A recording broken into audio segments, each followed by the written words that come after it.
Welcome sa Thirst 2.0 na kung saan ay mapapakinggan ninyo ang mga trending topics sa politics, issues sa showbiz. Kaya naman kung hindi pa po kayo nakaka-subscribe, i-subscribe nyo na po yan. And please, pakisama naman ang notification bell para lagi po kayong updated sa mga balitang napapanahon.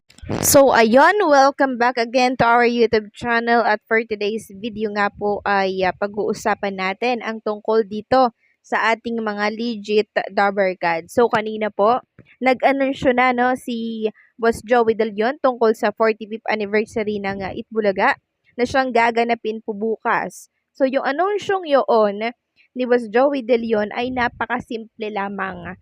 Parang nag-anunsyo lang na dapat nyo tong abangan bukas, birthday na ng Itbulaga, ika-45th anniversary ng Itbulaga. So wala siyang sinabing en grande, wala siyang sinabing, dito tayo mag-anniversary dito sa venue na to. Wala po silang sinabing ganoon.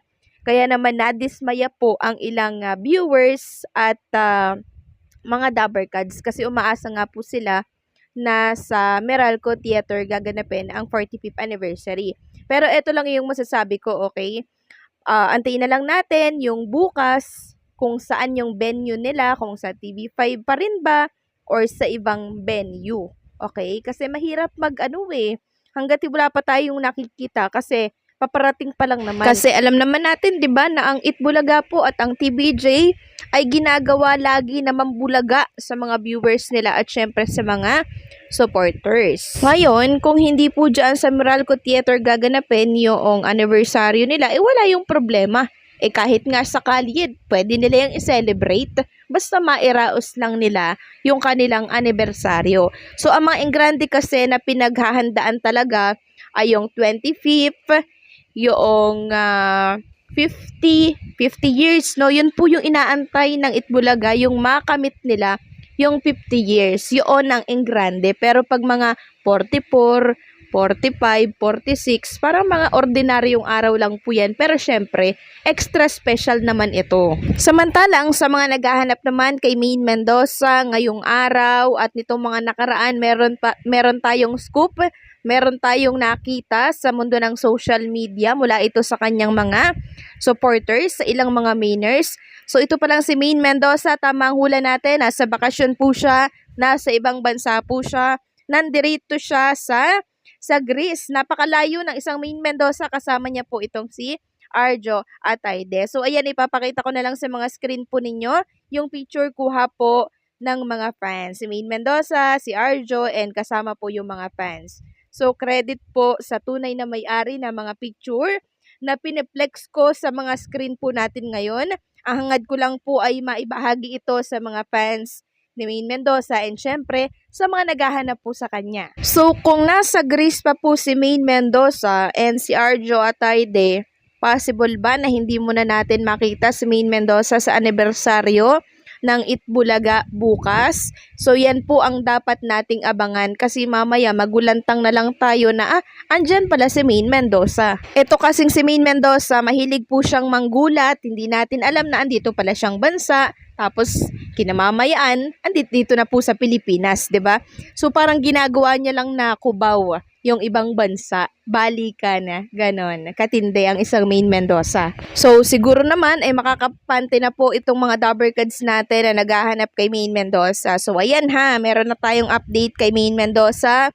Nasa Greece po siya, malayo si Maine Mendoza sa Kabihasnan, malayo dito sa Pilipinas. Samantalang pag-usapan naman natin itong babala, wag kayong ganun, na version po ng Bawal Judgmental na gustong-gusto po ng mga Dabber Gods na maibalik. Ngayong naibalik na po itong babala, wag kayong ganun, na version ng Bawal Judgmental, meron pa din pong nagrereklamo. Merong mga nagsasabi na, ang boring naman ng babala, wag kayong ganun, uy. Pero gustong-gusto nilang maibalik dati yung Bawal Judgmental nung time na may therapy pa, no? Pero ngayon parang naboboringan daw sila, parang iba na daw yung babala, wag kayong ganun, uy, kumpara doon sa Bawal Judgmental na minahal po nila ng sobra. So, natawa nga po ako sa comment ng isang netizen sa isang channel na sabi niya, nung wala yung babala, wag kayong ganun. Uy, sige ang pagsabi niyo na sana ibalik yung bawal judgmental. Tapos nung andyan na, sasabihin naman na boring, na kesyo ganto, kesyo ganyan. So, sabi ko nga po, parang may masasabi at masasabi po talaga, no? Parang walang kakontentuhan, ganun talaga yung mangyayari. Tapos, may nagsasabi na, dapat ibalik na lang yung therapy. So, sabi nila, ibalik na lang daw yung therapy kasi parang mas maganda daw yun kesa dito sa babala, wag kayong ganun, oy. So, parang ang gulo, di ba? Nung andyan ang therapy, merong nagsasabi na, alisin na daw, palitan na lang daw ng bawal judgmental.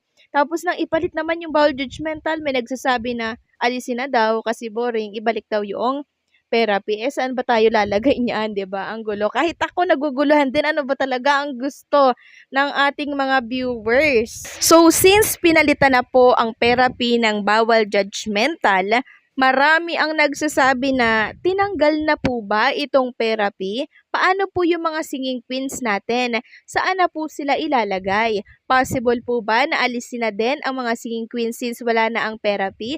Yan po ang ilan sa mga katanungan ng ating mga Dabarkads na nababasa at nakikita sa live chat po ng Itbulaga. So, syempre, pag wala na pong ganap ang ating mga singing queens dito sa Itbulaga, possible na alisin muna sila. Pero kanina naman nakita natin, 'di ba, na nag-perform ang ating mga singing queens, sila nga po yung naging opening doon. Ang hindi ko lang alam ay sa mga darating na araw at buwan. Kung mag-e-stay ba itong mga singing queens natin sa Itbulaga since tapos na itong therapy or bibigyan ang mga singing queens ng bagong segment, yaan po ang ating dapat abangan. Kasi sayang naman, di ba, kung tatanggalin or aalisin itong mga singing queens natin. Dahil meron na pong napatunayan itong mga SQ natin na talaga namang mauhusay po yan sa cameraman or off-cam. Talagang mauhusay at pwedeng isabak itong mga most promising natin ng mga singing queens. Pero ang tanong nga, aalisin ba or bibigyan ng bagong segment ang mga SQ natin? So, agree po ba kayo na alisin ang SQ or bigyan na lang po ng bagong segment na kung saan ay doon sila ilalagay?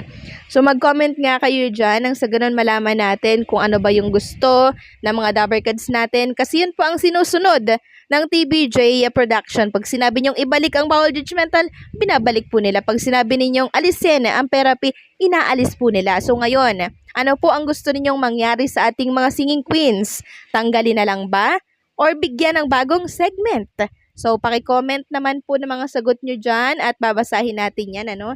And titingnan natin kung ano ba ang gusto ng mga viewers ng Itbulaga. Kasi talaga pong nagbabasa ang TBJ Production at ang Itbulaga ng mga komento and syempre ng suggestion ng viewers.